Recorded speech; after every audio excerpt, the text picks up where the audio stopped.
Good morning to you, beta, and welcome to our 11th political science class.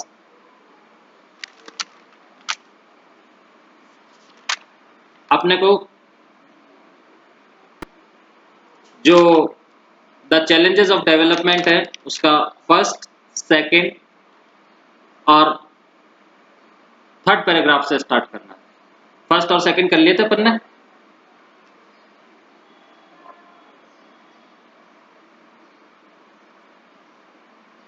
Now the concept of development has undergone many changes over the years.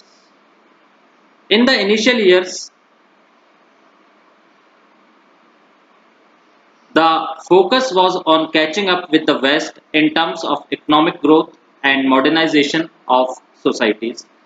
Developing countries adopted goals like faster economic growth through industrialization, modernization of agriculture, and extending and modernizing education. It was believed that it was believed at the time that the state was the only agency capable of initiating this kind of social and economic change. Many countries embarked upon ambitious projects of development, often with the help of loans and aid from the developed countries.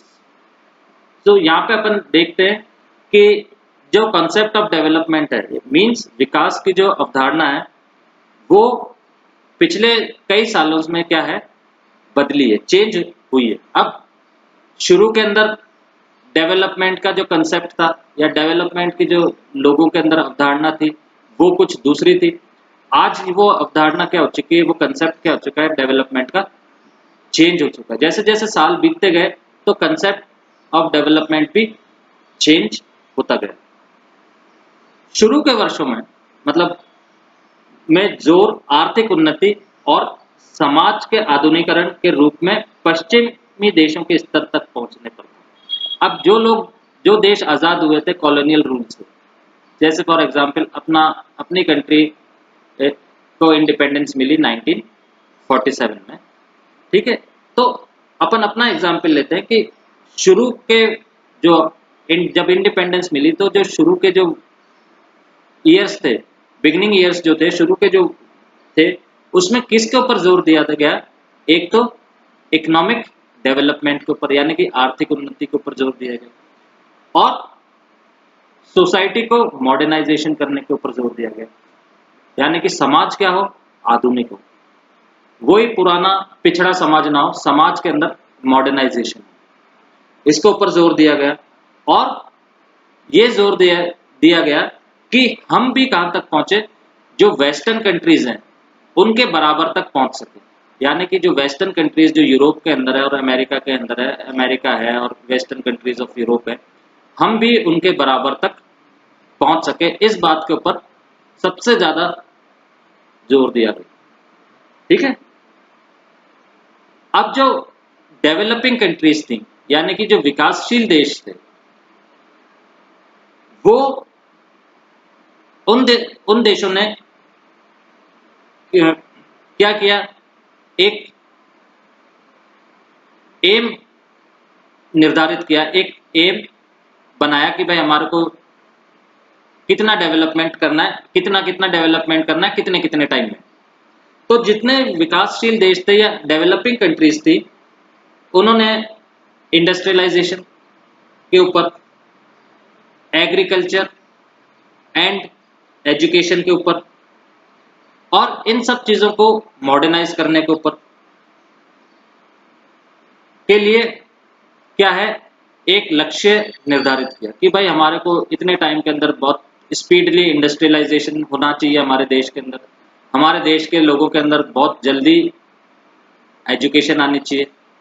क्यों education क्यों आनी चाहिए? एक तरफ तो आप industrialisation कर रहे हो और लोगों के पास एजुकेशन ही नहीं है, तो फिर वो इंडस्ट्रीज लगाने से फायदा क्या है? उनको रन कौन करेगा? जब एजुकेशन होगी जब तो आप उसको रन कर सकेंगे, जब एजुकेशन होगी जब तो आप आगे बढ़ सकेंगे, जब एजुकेशन ही नहीं होगी तो आप कर क्या सकते, ठीक है। तो इन चीजों के ऊपर बहुत ज्यादा जोर दिया गया जब ये देश आजाद हुए, और इनके अंदर मॉडर्नाइजेशन लाना बहुत जरूरी था कि ये वेस्टर्न कंट्रीज के साथ कम से कम ज़्यादा नहीं, उनके बराबर नहीं तो बहुत ज़्यादा पीछे भी ना रहें। उस समय यह माना जाता था कि इस तरह के सामाजिक और आर्थिक बदलाव को शुरू करने के लिए केवल राजसत्ता ही सक्षम है। और उस समय ये माना जाता था, जब ये चीज़ें स्टार्ट हुई, तो ये डेवलपिंग के जो लोग थे, लोगों की अवधारणा क्या थी, लोगों के कंसेप्ट क्या थे कि खाली गवर्नमेंट ही रिस्पॉन्सिबल है ये सब इन सबको का डेवलपमेंट करने के लिए। एट दैट टाइम ये जो कंसेप्ट था, ये जो अवधारणा थी, वो ये थी लोगों की कि भाई जो भी डेवलपमेंट होगा, development will be done only by the government. But ठीक है, और कई कंट्रीज ने ये जो अपना जो डेवलपमेंट है, इसको स्टार्ट करने के लिए बहुत सारी पॉलिसीज बनाई, योजनाएं बनाई कि डेवलपमेंट होगा तो वो किस तरह की नीति के अंतर्गत, किस तरह की पॉलिसी के अंदर और किस तरह की योजनाओं के ऊपर वो आधारित होगा। और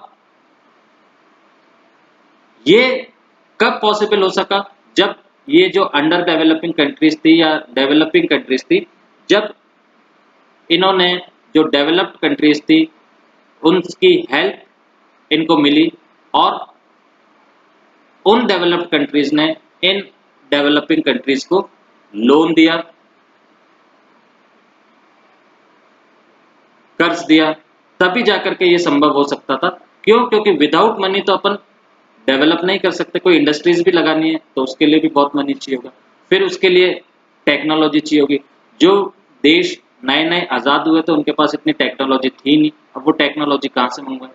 नेचुरली उनको टेक्नोलॉजी कहाँ से मंगवानी पड़ती थी? जो डेवलप कंट्रीज, तो उनकी हेल्प लेनी पड़ती थी। फिर वही डेवलपिंग कंट्रीज और डेवलप्ड कंट्रीज से जो ये डेवलपिंग कंट्रीज है, डेवलप्ड कंट्रीज से जो ये डेवलपिंग कंट्रीज हैं, ये कर्ज भी लेती थी कि हमारे को डेवलप करना है, जहाँ हॉस्पिटल्स बनाने हैं, स्कूल बनाने हैं, और भी कई तरह की चीज़ें, ब्रिजेस बनाने हैं, डैम्स बनाने हैं। तो इन सारी चीज़ों के लिए जो टेक्नोलॉजी और एड, ये किससे हेल्प लेती थी? डेवलप्ड कंट्रीज से। क्लियर? Any question? क्लियर हो गया? जयंती?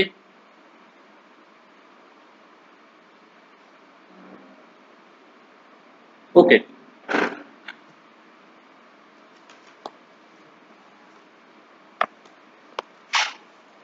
ना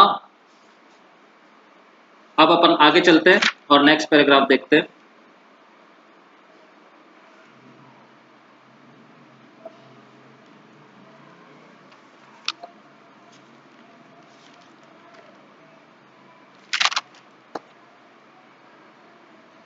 In India, a series of 5-year plans for development were made starting from 1950s, and these included a number of mega projects such as Bhakra Nangal Dam, setting up steel plants in different parts of the country, mining, fertilizer, fertilizer production, and improving agricultural techniques. It was hoped that a multi-pronged strategy would have an impact on the economy and significantly increase the wealth of the country. It was also hoped that the emerging prosperity would gradually trickle down to the poorest sections of society and help to reduce inequality. A great deal of faith was placed in adopting the latest discoveries of science and state of the art technologies. New educational institutions like the Indian Institute of Technology were set up, and collaboration with advanced countries in order to have access to their knowledge became a top priority. It was believed that the process of development would make the society more modern and forward looking and set it on the path of growth. तो यहाँ पे अपन देखते हैं 1950 में के शुरू में 1950 के शुरू को से शुरू करते हुए अपन 1950 से शुरू करते हुए भारत में जो डेवलपमेंट के लिए क्या स्टार्ट किया गया, 5 ईयर प्लान, पंचवर्षीय योजना जिसको अपन कहते हैं। 5 ईयर प्लान्स 1950 से स्टार्ट किए गए इंडिया के अंदर, और इसकी एक पूरी सीरीज बना दी गई कि हर 5 साल होंगे, उसके बाद फिर नेक्स्ट 5 साल, फिर 5 ईयर्स प्लान होंगे, फिर 5 ईयर्स प्लान होंगे। इस तरह से एक पूरी श्रृंखला या पूरी सीरीज बनी। और इनमें सबसे बड़े, इन पूरी सीरीज के अंदर क्या क्या चीज शामिल थी? सबसे पहली चीज थी इनमें सबसे, एक तो Bhakra Nangal dam first 5 year plan के अंदर, फिर माइनिंग, फिर स्टील, स्टील फैक्ट्रीज की या स्टील संयंत्रों की स्थापना करना देश के अलग अलग भागों में, मिनरल्स और एग्रीकल्चर प्रोडक्शंस की जो टेक्निक्स है, इन सब के अंदर क्या करना, सुधार लाना, इंप्रूवमेंट लेकर के। ठीक है, उम्मीद की गई कि ये जो मल्टी डायमेंशनल, अब ये बहुत, अब मल्टी डायमेंशनल क्या हो गया, एग्रीकल्चर भी है, स्टील प्लांट्स भी हैं, बाकरा नांगल डैम भी है, एनर्जी पावर भी है, यानी कि सब चीजों का क्या करना, डेवलपमेंट करना। तो ये मल्टी डायमेंशनल हो गया। तो मल्टी डायमेंशनल जो ये एक रणनीति थी, वो इकोनॉमिक रूप से या आर्थिक रूप से प्रभावकारी होगी और देश की संपदा में महत्वपूर्ण बढ़ोतरी होगी। अब ये मल्टी डायमेंशनल जो पॉलिसी बनाई, ये क्या है, देश की इकोनॉमी के अंदर बहुत इंपॉर्टेंट भूमिका निभाएगी, यानी कि इकोनॉमी को इंक्रीज करने के अंदर बहुत ज़्यादा इंपॉर्टेंट रोल प्ले करेगी। और ये भी उम्मीद की गई कि धीरे धीरे क्या होगा, जब जैसे जैसे क्या होगा, देश के अंदर इकोनॉमिक ग्रोथ होगी, तो धीरे धीरे क्या होगी, गरीबी भी क्या होगी, कम होगी। और जब धीरे धीरे गरीबी भी कम होगी, तो असमानता, यानी कि लोगों के बीच में जो इनइक्वलिटी है, वो भी क्या होगी, कम होगी। अब inequality on the basis of rich and poor, वो भी क्या होगी, कम होगी। क्यों? क्योंकि क्या होगा, सबको काम मिलेगा, इंडस्ट्रीज लगेंगी, सबको काम मिलेगा, सबको काम मिलेगा तो सबकी इनकम होगी, सबकी इनकम, ठीक है, इनकम के अंदर डिफरेंस हो सकता है, क्योंकि किसी की इनकम ज़्यादा हो सकती है, किसी की इनकम कम हो सकती है, बट जो गरीबी है, वो गरीबी तो क्या होगी, कम से कम खत्म हो जाएगी। और देश के अंदर क्या होगा, एक तरह से क्या होगी, इक्वलिटी उभर करके सामने आएगी। Got it? कोई क्वेश्चन? समझ में आ गया जयंती? क्लियर?